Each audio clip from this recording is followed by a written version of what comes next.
Hello and welcome to episode 224 of Tall Guy Talks Travel with Rick Doherty. Of course, I am your host, Rick Doherty.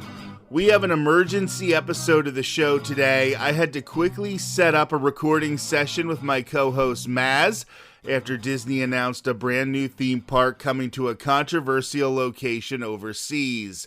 Not only are we going to be talking about that new location, but we'll be talking about what it means for the company as a whole. Before we get started, I'm going to make my usual request for everybody to make sure that you're subscribed to the Tall Guy Talks Travel with Rick Doherty YouTube channel. It just takes 30 seconds and it really helps us. Earlier this week, I posted 2 videos from Bethlehem, Pennsylvania, where I visited the old Bethlehem Steel Factory and went to a Lehigh Valley Iron Pigs minor league baseball game. I'm really proud of the videos, and they actually provide a good deal of information about an important part of American history. The factory is free to visit, so if you're ever in the Lehigh Valley, it is a great stop to make right by a casino and concert venue. Of course, my original plan was to talk Epic Universe with Maz before the news broke about the new Disney park. We're going to push that conversation back 1 week, so if you are subscribed, you will be reminded of that next podcast episode. Right now, let's get things started. Thanks for being here, Maz. Thanks for having me. So before we get to the main topic today, I started laughing so hard when I found out that not only is the new Pope from Chicago, but he is also a Sox fan who went to the 2005 World Series. And I just want to know, what is the vibe in the Chicagoland area with this big announcement? Oh, it's great. I mean, everyone is very behind Chicago Pope. And it was especially great because I have a few family members who somewhere along the way got their wires crossed and they're Cubs fans. Ridiculous. So early in the day when it was mistakenly reported that the Pope was a Cubs fan, they were all crowing about how they win because they have the Pope on their side. So it was great. It was just beautiful later in the day being able to be actually he's on our side. Whether he can put up a couple prayers with the big guy and get us to win some games, that's something else. But it's been a lot of fun. A couple things that I saw that were really funny and made me chuckle was a shirt for sale. It was from Cubs fans. And it said, maybe he's a Sox fan, but at least he's no longer a Cardinal. That's great. I thought about him at the 2005 World Series, and he had these great tickets. People keep showing pictures of him in the stands. And that means that people invited him to the game. Priest can't afford that kind of ticket, right? And I envision a guy in purgatory, and St. Peter comes down and enters purgatory, and this guy goes, St. Peter, I don't know what you're doing here. I haven't been in purgatory all that long. I couldn't have done all my penance yet. And St. Peter looks at him and goes, remember when you had tickets to the 2005 World Series and your wife was like, invite the priest? Yeah, you're never going to believe this. Oh my gosh, that's great. I was a little nervous when they said that he went to Villanova and he graduated in 1977. Which means he had 2 years of college overlap in Eastern Pennsylvania with my mother. And I was like, if I find out that my mom went on dates with the Pope, I am not going to enjoy that. Also, what a story. I know, it would be a story. Trust me, she's done worse. But the other thing that bothered me was, as somebody who went to St. Joseph's in Philadelphia, I was like, oh, what does Villanova need? More chances to be snooty and full of themselves. So anyway, yeah, the but Pope... you know what? It's not Notre Dame. So yeah, but see, I'm a Notre Dame fan, so I would have been okay. Yeah, I'm with too that. Midwest. Anyway, we have a Pope who has definitely had a Yingling at a frat party. So that is Mm-hmm. something that I never thought I would see.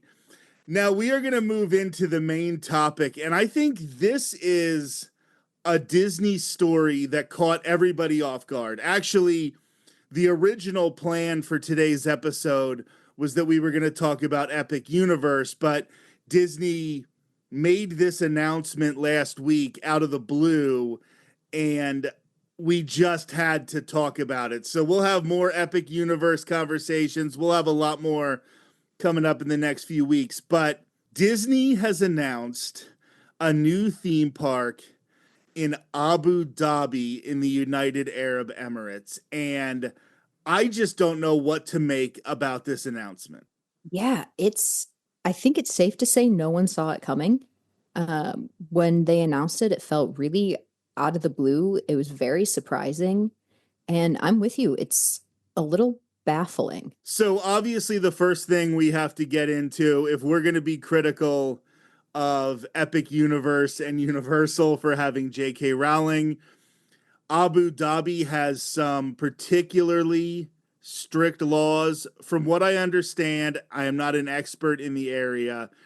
It's even a stricter part of the country than like Dubai, where Dubai is trying to be more of an international city. So even though the United Arab Emirates contain both Dubai and Abu Dhabi, that doesn't mean that their laws when it comes to the LGBTQ plus community are the same.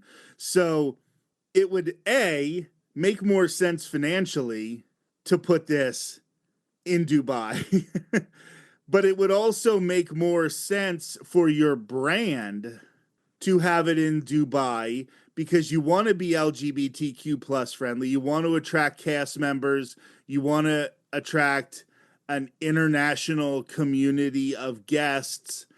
And I know there are going to be people who say, well, they're not actually as strict about it as the law is written, but it is still going to be a deterrent for a lot of people. So, what do you think is going through Disney's collective mind right now? I mean, I think that Abu Dhabi already has a Warner Brothers park that apparently is pretty successful. I'm not an expert on this. I don't, I'm just learning about this as this announcement came out, but I feel like it's their attempt to try to compete with that and bring the Disney brand to that area. But like you said, it just seems so conflicting with what they've tried to promote their brand as. And, whether or not they've always practiced what they've preached, they have this inclusivity key that they've, been talking about now for a couple years.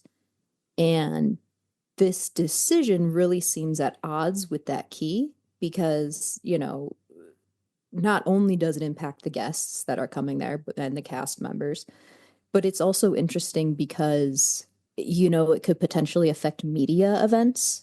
There might be certain Disney, actors, actresses, whoever, who aren't quite so brand friendly for Abu Dhabi. So, like, promotions wise, it's going to be a whole lot stickier. And I mean, obviously, they think it's going to make money, or else they wouldn't be doing it. But yeah, it's interesting.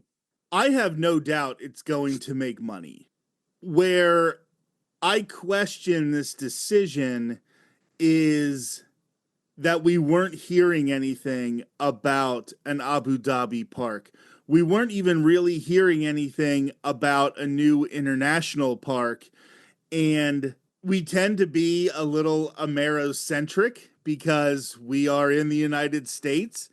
But Universal is opening Epic Universe, and that is going to be a huge, huge addition and a big game changer in the Orlando area theme park world. Walt Disney World is the number one tourist destination on the globe. And they don't know what kind of a hit they're going to take because of Epic Universe. And judging by some of the deals that I'm seeing online, some of the wait times that I'm seeing at these theme parks while they're running previews for Epic Universe, I'm thinking the hit towards Walt Disney World, in the short term at least, might be a lot bigger than we had initially thought. And then you're going to have big chunks of Walt Disney World going down for refurbishment, rethemes. They're going to be taking down the Muppets. They're going to be building a Monsters Inc. land. Eventually, Aerosmith Rock and Roller Coaster is going to be taken down, and they're going to make that the Muppets. And we have Dino Land USA. That is gone with the exception of Dinosaur right now over at Disney's Animal Kingdom until we get an Encanto ride. There is so much missing at Walt Disney World right now as Universal is getting ready to throw a big punch in this fight. And instead of having any answer for it, Disney announces a theme park in Abu Dhabi. And people who remember when they opened Shanghai Disneyland, which has been successful, and I don't think anybody would say they shouldn't have Shanghai Disneyland, but it did impact investment in Walt Disney World in the short term. And a lot of things didn't happen because of Shanghai Disneyland. And if we see some of those same things happening to Walt Disney World and Disneyland in Anaheim, that could be the best thing that Universal has ever had happen to them. Yeah, I mean, I think that's a very valid concern. And I feel like, like you said, Disney's obviously anticipating taking a hit. They've got these crazy deals. Obviously, they're trying to answer for Epic with all these future construction projects, which is kind of funny considering like they've known this was happening for a while. It feels a little bit like when you have a whole semester to do a project and you like start it at 10 p.m. the night it's due. Like they've known Epic's coming, but now they're just starting to do these construction things and now they're announcing this park. And it feels a little bit like they're trying to spin some attention towards them. But in this case specifically, it feels like they've spun the wrong kind of attention towards themselves, where I think the reception to the Abu Dhabi park has been a lot more critical than maybe they anticipated, with a lot more backlash from people saying, like, hey, I have very legitimate concerns over you, putting this park in, especially because, the park is being built by a company in Abu Dhabi that does a lot of the parks, whatever. But that area isn't known for having great labor conditions, to put it lightly.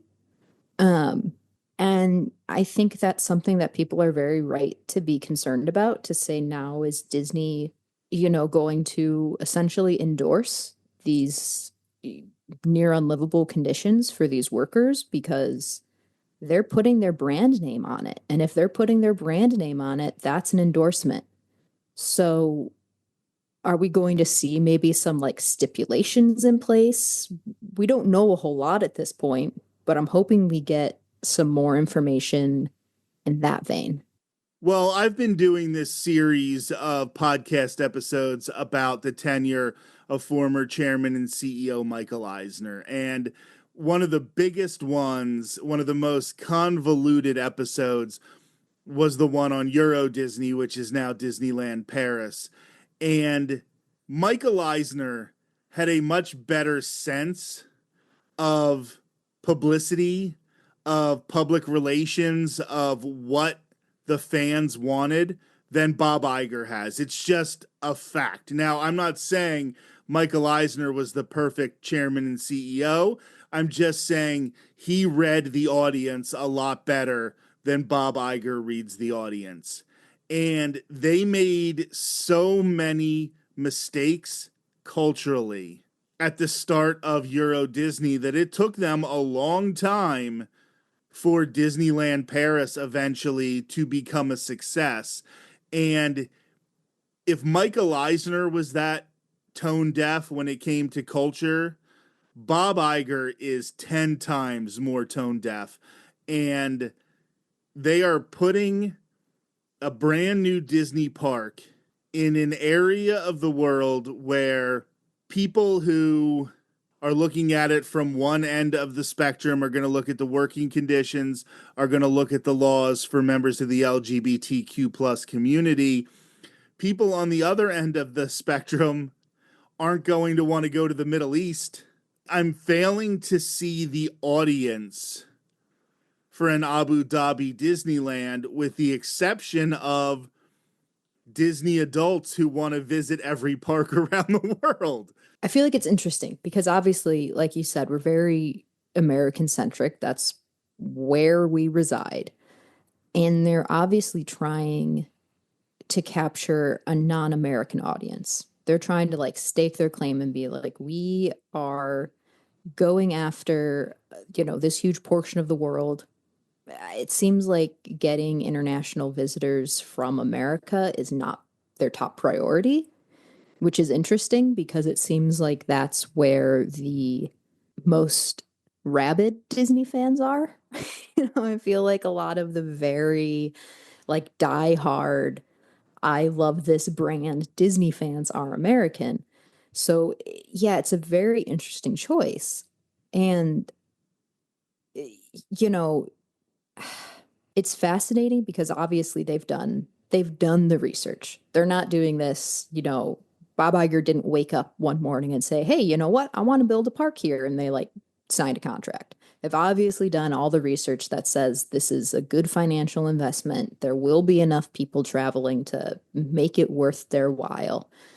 I just am interested to see what the park ends up looking like to attract travelers. Like if they're really trying to attract people from the United Arab Emirates area, is the park really going to be like geared towards that culture and their laws? Like, Lightyear is still banned there.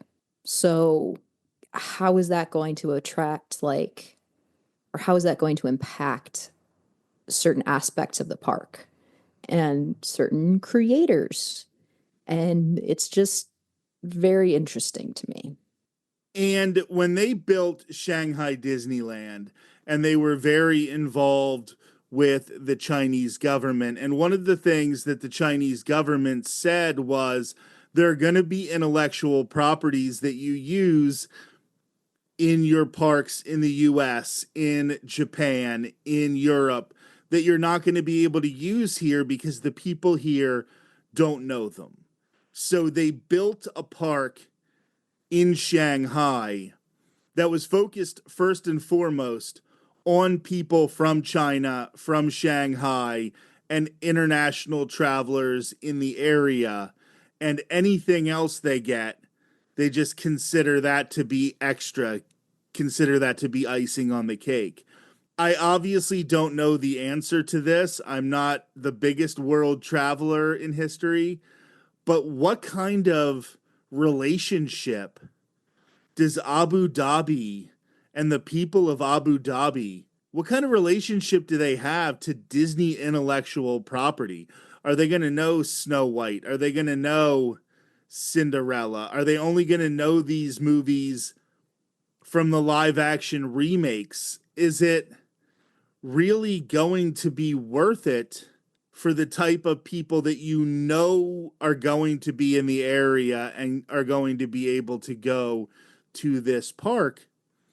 I think they did a good job of working with the local people for Shanghai Disneyland. Where I'm worried here is where the United Arab Emirates wants to show off for the rest of the world, where they want to say, hey, we have in Dubai the Burj Khalifa. It's the biggest building in the world, and maybe it's half full of paying residents or maybe it's half occupied, but it's the biggest building in the world and people are going to come from all around to see it. Are they just building this park as a status symbol and they're going to tell Bob Iger what he wants to hear? Whereas Shanghai Disneyland, everybody involved wanted to make money.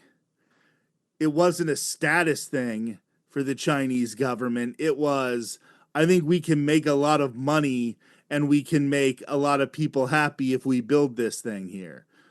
So I'm wondering if Bob Iger got sold a bill of goods from people who wanted this for other reasons than just to have a successful theme park. I do think people have to be, and maybe this is me being, again, American centric, but I think people have to be familiar with the brand, at least the classics. I feel like Disney has become such a global phenomenon where people are familiar with things, even if it's not so culturally ingrained in their country like it is in the US. But I am very interested in what the execution of this is going to look like. Like you said, is it going to be primarily, all flash and no substance? Or, I mean, the castle certainly looks like it has an interesting design. Um, I don't know how much of it is going to really take off how they've planned. I mean, I know things change, right? From like conception to execution, things always change. But I do wonder if this is going to be a situation, like you said, where they are expecting to do one thing and they end up with something that looks very different as their end product. I was trying to find earlier and I wasn't able to find it. Maybe I'm just internet inept today. I was trying to find what the Warner Brothers park revenue was last year, um, to see like what maybe they're expecting. I have to imagine it pulled in some kind of positive profit, but I wasn't able to find what it was. But that in and of itself is kind of problematic Right. because normally, if those things even come a little bit in the positive, they are screaming the number from the rooftop. So if they're not Right. releasing that number, then that is saying something. So that does worry me. And it worries me about the future of the other parks. And, we don't have that much more time in this episode, and we talked about it a little earlier, but I think that this is going to have, like, there's not going to be a fifth park, a fifth gate Oh no. at Walt Disney World now for a long, long time. I don't care if they get the East Coast rights to Marvel. They just don't have the ability to do it right now. They're going to be stretched too thin. There's going to be all of the inflation issues, all of the tariff issues. I know it's being built overseas, so they're not going to deal with as many of them. But the price of stuff is going to be going up drastically in the next few years, and that's going to be building supplies. That's going to be labor, although we've discussed maybe they have a workaround there. And another seemingly unrelated thing, but I wanted to bring this up as well. There's a lot of chatter right now with the big hurricane in October of last year in Central Florida. Tropicana Field, the home of the Tampa Bay Rays, they lost their roof. They're playing in a minor league stadium for the rest of this year. And there are a lot of talks, and they are heating up. People are doing interviews on Orlando television about buying the Tampa Bay Rays and moving them to Orlando. If you all of a sudden have Epic Universe and then Universal's other parks, and then you're starting to talk about SeaWorld. Now you throw a Major League Baseball team that is going to be right off of I-4 if they do it the way they want, and is going to be right in the heart of all of the other tourist attractions. And then you have to hop on I-4 West another half hour to get to Disney property and go to four parks that haven't really changed all that much, or in some cases, I think we're going to say might have gotten worse over the course of the past 5-10 years. I have been one who thought Walt Disney World was invincible, but everybody looks invincible until the day they're not invincible anymore. Like Mike Tyson said, everyone comes in with a plan until you get punched in the face. And there's going to be a lot of growth, a lot of development in Orlando. And if Disney doesn't keep up with that, that's where they make their money. That's the number one tourist destination in the world. And if they start losing market share there, I don't care what they pick up in Abu Dhabi or Shanghai or Disneyland Paris. They're going to start losing a lot of money. Yeah, absolutely. And they're clearly going through a transitional phase right now with all these projects that have yet to come to fruition, but I think yeah, there's a very valid concern there that by the time they actually happen, they might be too late or they might have lost a share of customers who, now have been going to Epic Universe for a couple years and they're really sold on their loyalty to those parks and they've got that, emotional attachment to that. And I think in theme parks, emotional attachment is definitely a huge part of why people keep returning to certain places. And Epic is making a big, big grab for that right now. And I don't know, it's going to be interesting to see how or if Disney can recoup that. I'm going to leave you with this question.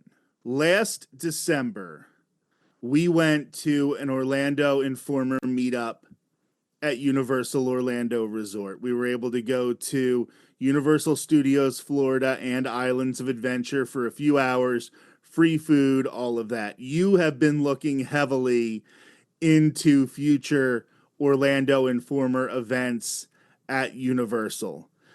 Now, the next time that you go down, you are no longer a Walt Disney World annual pass holder. The next time you go down, you will be looking at Orlando Informer tickets. You're obviously going to be looking at Epic Universe tickets. Is it possible, and I know you don't know your plans right now, but is it possible that the next time you travel to Orlando, you won't step on Walt Disney World property? I think it's very likely. I mean, plans change, obviously, but right now, the plan for my next Orlando theme park trip is to do Orlando Informer and Epic and to, do a couple days at Epic before going to the Informer event, however that shakes out. And that's it. So, I mean, who knows, almost a year and a half from now when that's actually going to happen. Who knows if I'm like, man, I miss Disney too much. I have to take a day. But I've also gotten spoiled from being a pass holder, and the price of a 1 day ticket keeps going up.